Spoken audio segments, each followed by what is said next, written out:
네, 안녕하십니까. 콘크리트 기사 및 산업기사를 강의하는 김현우입니다. 자, 이번 시간에는 이제 그 2021년도 시행됐던 제2회차 콘크리트 기사에 대한 필기 문제 한번 풀어보도록 하겠습니다. 자, 문제 1번이죠. 자, 설계 기준 압축 강도가 28MPa이고 30회 이상의 시험 실적으로부터 구한 압축 강도 표준 편차가 2MPa인 경우 콘크리트 배합 강도 그랬죠. 그래서 이 문제에서 보면 일단 이 배합 강도를 구하는데 제일 먼저 해야 될 게 뭐라고 그러죠? 시험 실적에 대한 걸 이거 먼저 파악을 해야 된다 그랬죠. 그래서 시험 실적이 30배 이상이에요. 그래서 우리가 이거에 대한 거를 그대로 이제 우리가 알고 있는 그 식을 표준 편차에 대한 보정 없이 이제 그대로 사용을 해주면 되겠어요. 그래서 자. 이 조건에서 보면 설계 기준 강도가 일단은 35MPa 이하라고 하는 이 조건에 해당이 되겠죠. 자, 그러면은 FCR 배합 강도는 첫 번째 FCK 플러스 1.34 곱하기 표준 편차. 두 번째 FCR 배합 강도는 가로 열고 FCK 마이너스 3.5 가로 닫고 플러스 2.33 곱하기 S라고 하는 이 공식이 있었죠. 자, 그럼 여기다 그대로 이제 대입을 해서 문제를 풀어주시면 되겠네요. 그래서 설계 기준 강도 28 더하기 1.34 곱하기 표준 편차 2죠. 2를 계산해 주시고요. 자, 여기는 28 마이너스 3.5 가로 닫고 플러스 2.33 곱하기 2 이렇게 해서 계산을 해보면요. 위에 거는 이제 30.68이 나오고 밑에는 28.16이 나오죠. 그래서 30.68 둘 중에 큰 걸 써야 된다 그랬죠. 배합 강도. 그래서 30.68 답은 2번이 되겠고요. 자, 그 다음에 이제 두 번째 문제 한번 보죠. 시멘트 클링커 화물에 대한 설명좀 옳지 않은 거 그랬죠. 옳지 않은 거. 자, 답이 이제 3번인데요. 자, 콘크리트 구조물의 건조 수축을 줄이기 위해서는 C2S와 C3A가 많은 시멘트를 사용해야 된다. 여기 보면 월드 맞을 것 같죠? 그런데 우리 건조 수축을 줄인다. 건조 수축을 줄이기 위해서는 초기 강도 발현이, 그죠? 초기 강도 발현이 어떻게 좀 초기 강도 발현보다는 장기 강도로 이렇게 돌아서는 이런 그 시멘트들이 건조 수축이 줄겠죠, 당연히. 그래서 C3A 같은 이런 거는 어떻게 초기 강도가 엄청 빠르죠. 이거는 뭐 C3 우리가 자는 건 C3S보다 훨씬 빠른 거예요. 조강 포털레드 시멘트보다. 그래서 알루미늄 들어간 이런 것들은 하루 만에 28일 강도가 나오는 이런 경우도 있고 해서 굉장히 초기 강도에 엄청 유리한 이런 시멘트인데 이런 시멘트들이 들어가면 건조 수축이 어떨까요? 초기에 잘 생길 가능성이 높겠죠. 그죠? 그래서 C2S는 맞는데 C3S가 이게 들어가면은 건조 수축이 줄일 수는 있는 게 아니고 건조 수축이 오히려 많이 생긴다. 그죠? 3번이 내용이 틀렸고요. 나머지 1, 2, 4번에 대한 내용들은 이제 맞는 내용입니다. 뭐 이런 내용들은 여러분들 다 이제 저희가 공부를 했던 내용 한번 읽어보시면은 될 것 같고요. 자, 3번에 보면은 이제 알루미나 시멘트에 대한 설명 중에서 이제 옳지 않은 것을 물어보고 있죠. 옳지 않은 거. 그래서 답은 이제 1번인데요. 우리가 이제 알루미나 시멘트 같은 경우는 이거 같은 경우는 이제 초기 강도가 굉장히 빠르죠. 그 다음에 이 또 알루미나 이런 것들이 들어가면 내화 성능, 열에 굉장히 유리한 이런 콘크리트 구조물에 더 적합하고요. 그 다음에 이제 수하열의 낮은 외기 온도에서도 강도 발휘 좋으니까 어떻게 해요? 신속하게 강도로 요구되는 이런 보수 공사라든가 한정 콘크리트 시공하는데 굉장히 유리하죠. 이런 알루미늄 들어가 있는 거. 조금 전에 이제 C3A가 들어가 있는 시멘트. 근데 이거는 철근 부식에 대한 저항성이 크다. 이거는 내용이 좀 틀렸죠. 이거하고는 상관이 없습니다. 답은 1번이 내용이 틀렸고요. 4번에 이제 보면 이제 배합 설계 방법에 대한 설명으로 이제 옳은 것을 물어보고 있죠. 옳은 거. 자, 그래서 배합 설계에 대한 내용을 보면 이제 알칼리 골재 반응을 억제하기 위해서는 알칼리 함량이 0.6% 이하인 시멘트를 사용을 한다. 이게 맞죠? 이거 맞고. 그 다음에 이제 2번에 보시면 레드믹스 콘크리트에서 단위 수량의 상하치는 생산자와 협의 없는 게 아니고 협의를 해야 되죠. 협의를 해야 되고. 그 다음에 장골재 입도는 워커빌리티와 크게 관련이 없는 게 아니고 관련이 있죠. 그죠? 그래서 이 장골재 입도 때문에 워커빌리티가 관련이 있고 이런 일에도 단위 수량에 이런 것들이 더 관련이 있습니다. 그래서 이런 거 내용도 틀렸고요. A 콘크리트로서 공기 유효 공기량은 일반적으로 2% 이하에서도 동결에는 저항성이 충분히 개선된다. 이것도 틀렸죠. 우리가 A제를 사용을 하게 되는 경우는 A제 효과를 보기 위해서는 보통 우리가 이제 기본적으로 3%에서 6%, 그 플러스 마이너스 1.5를 본다 그래도 이게 이 범위 안에 들어와야 돼요. 그래서 이게 이제 동결에 대한 저항성을 이제 확보를 해야 된다. 이런 측면에서 이제 이거는 내용 2% 이하에서도 동결의 저항성이 충분히 개선된다면 틀렸죠. 그죠? 그래서 4번도 틀렸고요. 답은 1번이 맞는 내용이 되겠고요. 5번에 보면은 고른골재의 단위용적 질량 시험에서 부피, 용기 부피가 10리터고 용기 중에 시료의 절건 질량이 20kg이었다. 이 골재의 흡수율이 1.2%이고 표면 건조 포화 상태의 밀도가 2.65g/cm라면 실정률을 구하라 하는 문제죠. 실정률. 그래서 실정률이라고 하는 것은 우리 단위용적 질량을 절건의 밀도로 나누는 거죠. 절건 밀도. 자, 그러면 이제 여기서는 이제 실정률이라는 것은 단위 용적 질량.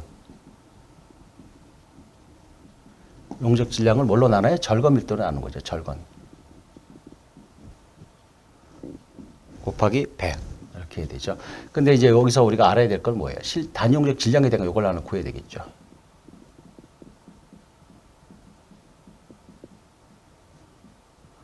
자, 단위용적 질량, 단위용적 질량. 단위용적 질량은 여기서 지금 이제 절건 시료의 질량이 20kg이죠. 절건 시료의 질량을 갖다가 20kg을 여기서 이제 최적을 나눠야 되는데 최적 용기의 최적이 지금 얼마라고 그랬어요? 10리터라고 그랬죠. 10리터. 이렇게 요거를 10리터로 나눠주면은 단위용적 질량을 구할 수가 있죠. 그래서 2kg 리터, 리터당 2kg 이제 이렇게 구할 수가 있고요. 자, 그럼 여기다 그대로 이제 실정률 요거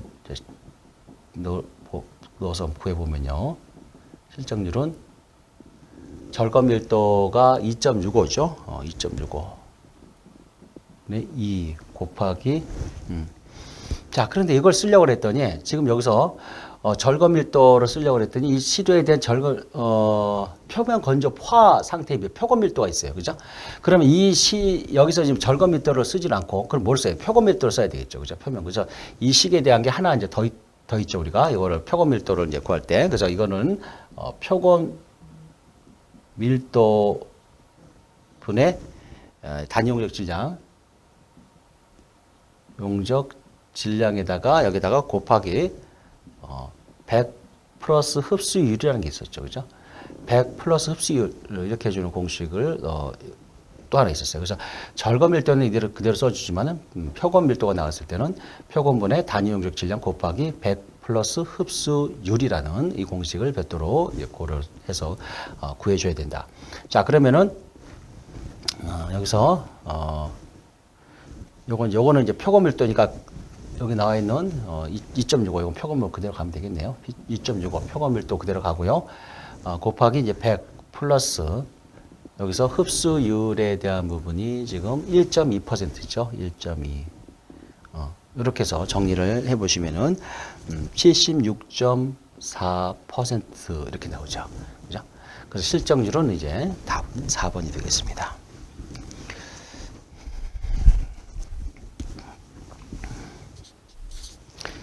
문제 6번 한번 보죠.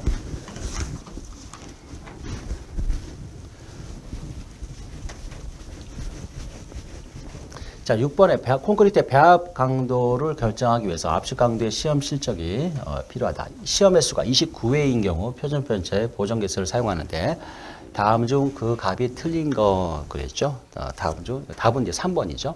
30회일 때 기본적으로 보정 개수 값은 1이죠. 30회 이상. 그리고 이제 25회일 때 1.03, 그다음에 20회일 때 1.08, 15회일 때 1.16을 쓴다고 그랬습니다. 그래서 답은 3번이 틀렸고요. 1.03이 돼야 되죠. 자, 7번에 아래 표에서 설명하는 혼화 재료의 명칭이 뭐냐 그랬죠. 혼화 재료. 자, 그래서 그 자체는 수경성이 없으나, 그죠? 물에 이렇게, 물과 화합이 되는 거, 이렇게, 물과 이렇게, 물에 녹는 게 아니죠. 그런데 콘크리트 중에 용해되어 있는 수산화칼슘과 상온에서 천천히 화합해서 물에 녹지 않는 화합물을 만들 수 있는 실리카질, 이걸 함유하고 있는 미분말 상태의 재료, 이걸 뭐라 그랬죠? 우리가 이런 반응을 포졸란 반응이라고 그랬죠. 포졸란 반응. 그래서, 이게 수경성으로, 그러니까 수경성이 아닌 상태에서 수경성으로 돌아설 수 있게 되는 게 결국은 이 실리카라든가 이런 실리카 물질들이 물하고는 바로 결합을 안 하죠. 근데 실리카가 수산화칼슘이라고 하는 게 있음으로 인해 가지고 이게 반응을 하게 되고 그때 또 물이 있게 됨으로 인해서 결국 이제 이렇게 전체적인 이렇게 이제 반응을 일으키는 이런 걸 우리가 포졸란 반응이라고 그랬고요. 그래서 포졸란 반응에 대한 내용들을 이게 이제 그 수업 시간에 말씀을 좀 드린 적도 있죠. 그래서 포졸라 반응의 이제 대표적인 이제 그런 것들이 우리가 잘 알고 있는 어떤 거예요. 고로슬래그라든가 또는 플라이에시 이런 것들이었죠. 그죠? 그래서 답은 4번이 되겠습니다. 8번에 실리카 휴물 혼합한 콘크리트 성질에 대한 설명으로 이제 틀린 것을 물어보고 있는데요.